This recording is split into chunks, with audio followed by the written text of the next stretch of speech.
အားလုံးပဲမင်္ဂလာပါကျွန်တော်ဒီနေ့ sharing လုပ်ပေးမှာတော့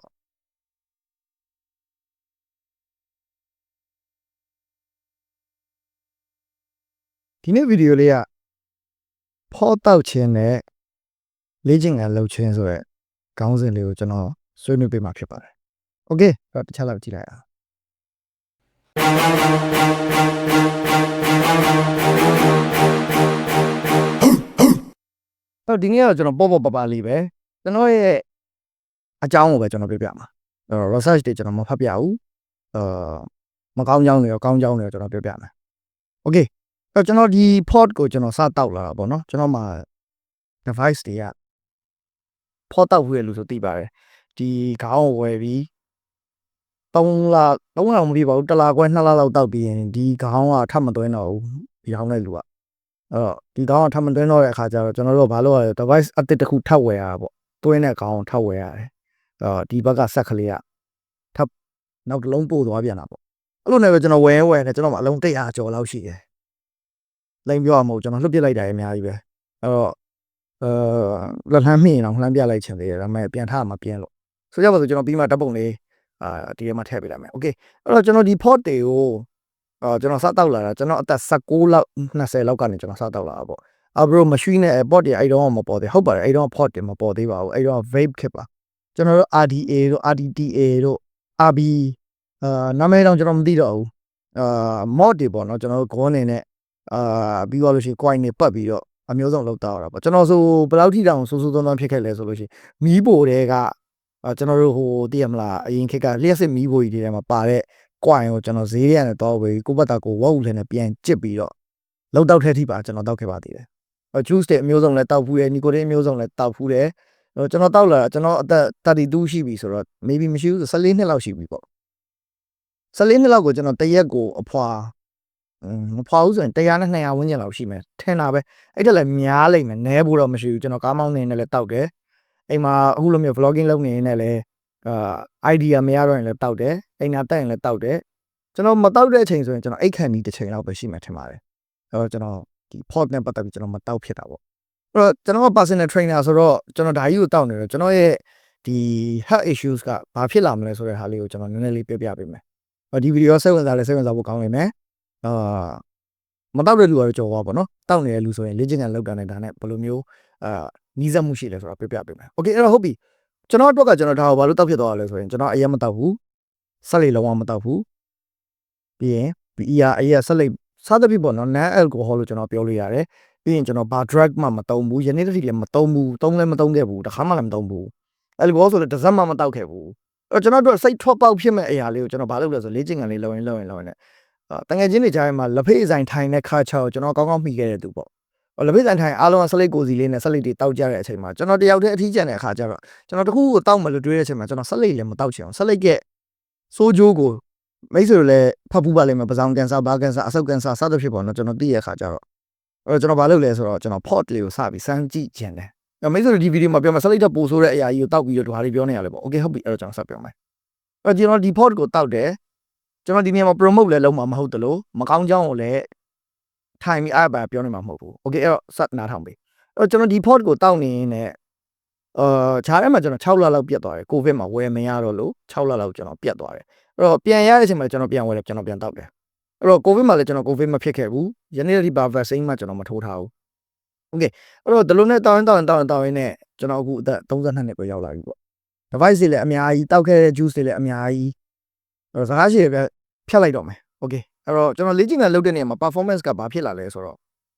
နည်းနည်းလေးတော့မောတယ်ဒါပေမဲ့မောတယ်ဆိုတာကဆက်လိုက်တောက်တဲ့သူတယောက်ရဲ့အမောနှုံးလောက်တော့ကျွန်တော်မမောဘူးဥပမာဆိုကြပါစို့ဗျာကျွန်တော်ဖောက်တောက်လာတာကျွန်တော်အသက်18 19လောက်ထဲရဆိုရင်အခုဆိုရင်ကျွန်တော်ဟိုလောက်ရှိပြီပေါ့ maybe 17နှစ်12နှစ်လောက်ရှိပြီပေါ့ခံမှန်းအရာဆိုအဲ့လောက်ရှိပြီအဲ့လောက်ဝင်းကျင်တဲ့ကကျွန်တော်တောက်လာတာဆိုရင်ကျွန်တော်အဖွာရည်ပေါင်းတွက်မယ်ဆိုရင်တိန်တန်းတော့မကတော့ဘူးပေါ့ဘာဖြစ်လို့လဲဆိုတော့ကျွန်တော်အားနေတောက်နေတဲ့လူစားမျိုးကျွန်တော်အခုဗီဒီယိုရက်သွားတယ်ကျွန်တော်ဇာတ်တိုက်တောက်တော့မှာဒါဗီဒီယိုမှာစကားပြောနေအောင်မတောက်ဖြစ်တာအဲ့တော့ကျွန်တော်လေ့ကျင့်ခန်းလုပ်တဲ့အချိန်မှာကျွန်တော်မှာဘာ habit ပြလဲဆိုတော့ထပ်ဆိုးတာကျွန်တော်ကကိုယ်ပိုင်ခြင်းဖွင့်ထားတဲ့သူအဲ့တော့ကျွန်တော်လူရှင်းတဲ့နေရာပရင်းပေါက်တို့ဝရဏာတို့လေကကွင်တို့မှာကျွန်တော်ထွက်ပြီးတောက်တယ်တောက်တဲ့အခါကျတော့လေ့ကျင့်ခန်းလုပ်နေနေပါတောက်တဲ့ habit ကြီးကဖြစ်လာပြန်အောင် အဲ့လိုမတောက်လိုက်ရင်ကျွန်တော်အမောမပြည့်တယ်လို့ခံစားလာတယ်မကောင်းဘူးပေါ့နော်အဲ့တော့အခုမှစားတောက်မဲ့ညီငယ်ညီမငယ်တွေအတွက်ဆိုလို့ရှိရင်တော့မလုပ်ပါနဲ့ဘာဖြစ်လို့ဆိုတော့ဒါကြီးက addict ဆွဲလန်းစေတယ်ဆွဲလန်းပြီးတော့ဒါကိုပဲဖွာခြင်းဒါကိုပဲလှုပ်ချင်တယ်ခန္ဓာကိုယ်နီကိုတင်းကအမြဲတောင်းနေတာပြီးတော့ဆက်လိုက်မဟုတ်တာဖြစ်တဲ့အတွက်အလွယ်တကူဘောင်းမြေတွေထုတ်ပြီးတစ်ခါကောက်ဖွာလိုက်လို့ရတာဖြစ်တဲ့တော့ကျွန်တော်တို့ကနေတဲ့ဒူဝါကိုအဖွာရီ100 200လောက်က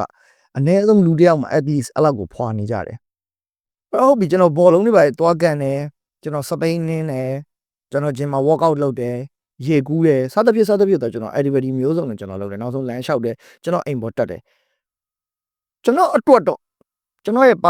personal เนาะကျွန်တော်ရဲ့ personal အတွက်တော့တိတ်ထူးထူးခြားခြားမောနေတာမျိုးကျွန်တော်မရှိဘူးကျွန်တော်6လွာကိုကျွန်တော်တက်တယ်အေးစစ်စစ်ပဲပြန်ဆင်းတယ်အေးစစ်စစ်ပဲခဝေးဝေးလမ်းနေရှောက်အောင်မယ်ဆိုလဲအေးစစ်စစ်ပဲစပိန်ကိုဝင်ကြီးများရုံ4-5ပတ်လောက်ကိုနင်းရမယ်ဆိုလဲအေးစစ်ပဲပြေးရမယ်ဆိုရင်တော့ကျွန်တော်မှပြဿနာရှိတယ်ကျွန်တော်ရဲ့ body weight ကမကူဆိုရင်ပေါင်190ရှိရဆိုတော့ body weight ကိုထမ်းပြီးပြေးဖို့ habit တစ်ခုမရသေးတာဖြစ်တဲ့အတွက်နည်းနည်းလေးတော့ hurry တက်တယ်ဒါပေမဲ့လည်းကျွန်တော်ပြေးနိုင်တယ်ကျွန်တော်ဘောလုံးကွင်းထဲမှာဆိုဘောလုံးတွေကန်တယ်ဆိုလဲတနားကြီးခွဲလောက်2နာရီဝန်းကျင်လောက်ကနားလိုက်ကန်လိုက်နဲ့ကန်နိုင်တယ်အရင်ရုပ်ပြက်ဆင်းပြက်ကြီးပတ်လက်လန်သွားတဲ့အချိန်တွေမျိုးကျွန်တော်မဖြစ်ဘူးအဲ့ဒါတော့မကန်နေနဲ့ကျွန်တော် port ကိုတောက်နေတာနော် okay အဲ့တော့ကျွန်တော်ရဲ့ port experience ကအလောက်အကြာကြီးဖြစ်နေပေမဲ့ကျွန်တော်ဘာလို့အရန်မမောရလဲကျွန်တော်ရဲ့အဆုတ်ကျမ်းမာကြီးကဘာကြောင့်ဆိုးဆိုးတွန်းတွန်းမဖြစ်ရလဲဆိုတာကကျွန်တော်လေ့ကျင့်ခန်းလုပ်လို့ပါအကယ်မိတ်ဆွေကဒါကိုကျွန်တော်နီတောက်နေပြီလေ့ကျင့်ခန်းမလုပ်ဘူးဆိုရင်တော့ကျွန်တော်လည်းပဲမသိဘူးမိတ်ဆွေမှာအရန်မောတဲ့ပြဿနာရင်တုံပန်းတုံဖြစ်တဲ့ပြဿနာမိပြီးဖြစ်ကောင်းဖြစ်နေနိုင်ပါလိမ့်မယ်အကောင်းဆုံးတော့မကောင်းမှန်းသိတဲ့အရာတွေကိုမလုပ်တာတော့အကောင်းဆုံးပေါ့ဗျာဒီနေရာမှာကျွန်တော် promote မလုပ်ပါဘူးဖော့တောက်လို့ဘာဖြစ်ပါတယ်ညာဖြစ်ပါတယ်ဆိုရယ် promote ကြီးကျွန်တော်မလုပ်ချင်ပါဘူးအဲ့တော့အားကစားနဲ့ရှင်ပြီးကြည့်မယ်ဆိုရင်တော့တကယ် pro level ထိသွားမယ်ဆိုရင်တော့ဒါကြီးကိုစွန့်လွတ်လိုက်ပါခင်ဗျာတခြားအရာတွေတော့စွန့်လွတ်ခဲ့ပြီးပဲဒီဘာမဟုတ်တဲ့တစ်ဖွာနှစ်ဖွာလောက်လေးတောက်ဖို့တော့ဘာမှတွေးမနေပါနဲ့စွန့်လွတ်လိုက်ပါ pro level ထိသွားမယ်ဆို okay pro level ထိသွားဖို့မဟုတ်ဘူးရိုးရိုး amateur level လောက်မှာပဲကျမ်းမာရေးကောင်းမှုလောက်ပဲစော့မယ်ဆက်လိုက်အစားထိုးနေရမှာ port လေးထည့်တောက်မယ်ဆိုလို့ရှိရင်တော့ yes it's okay ပါပြဿနာမရှိပါဘူးပြီးတော့ကျွန်တော်အမြဲတမ်းကျွန်တော်ဘယ်သွားကျွန်တော်ဘာပဲလုပ်ကျွန်တော်ကအမြဲတမ်း port ကလူနဲ့ခွဲလို့ရတဲ့အရာမဟုတ်ဘူးအဲ့ကျွန်တော်အမြဲတောက်တယ်ကျွန်တော်အနီးနားမှာရှိတဲ့လူတွေအမြဲတမ်းပြောတယ်ဟေးအဲ့ဒါကြီးမတောက်နဲ့နော်အရန်ကျမ်းမာရေးထိကြိုက်တယ်ဆက်လိတ်ထထောင်ပိုဆိုးတယ်ဆိုပြီးဆက်လိတ်လက်မှာညှက်ထားတဲ့သူပါဇက်မှာကိုးနဲ့ဝါနေတဲ့သူတွေကကျွန်တော်အဲ့လိုမျိုးပြောလို့ရှိပါတယ် yes it's okay ပါဘာလို့လဲဆိုတော့စိုးရိမ်လို့ဒီ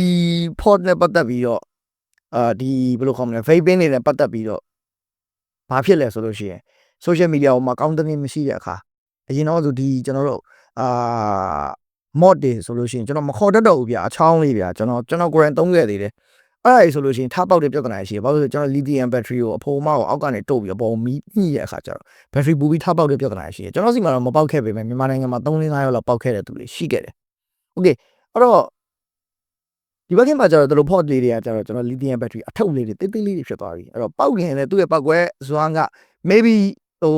ရေတမှုတမှုလောက်ပြုတ်ကျတဲ့လောက်လေးပဲရှိတယ်ဒါပေမဲ့တန်ရာရတော့ရနိုင်တာပေါ့နော်အဲ့တော့ဟုတ်ပြီအဲ့တော့ကျွန်တော်ဆက်ပြီးပွားရမယ်ဆိုလို့ရှိရင်ဒီ port တွေတောက်နေခြင်းကကျွန်တော်ပတ်ဝန်းကျင်အတွက်တော့အမြင်စူးစေတာတော့အမှန်ပဲဘာလို့လဲဆိုတော့မကောင်းဘူးပါညာဆိုတဲ့ social media ပေါ်မှာအများကြီးတွေတွေ့နေရတာဖြစ်လို့ကျွန်တော်အနေနဲ့နောက်ဆုံးညီကုန်းချုပ်ပြီးပြောရမယ်ဆိုလို့ရှိရင် port ကကျွန်တော်အတွက်တော့ဘာ effect မှမဖြစ်သေးဘူးဆိုတာကိုကျွန်တော်ပြောချင်တာပါ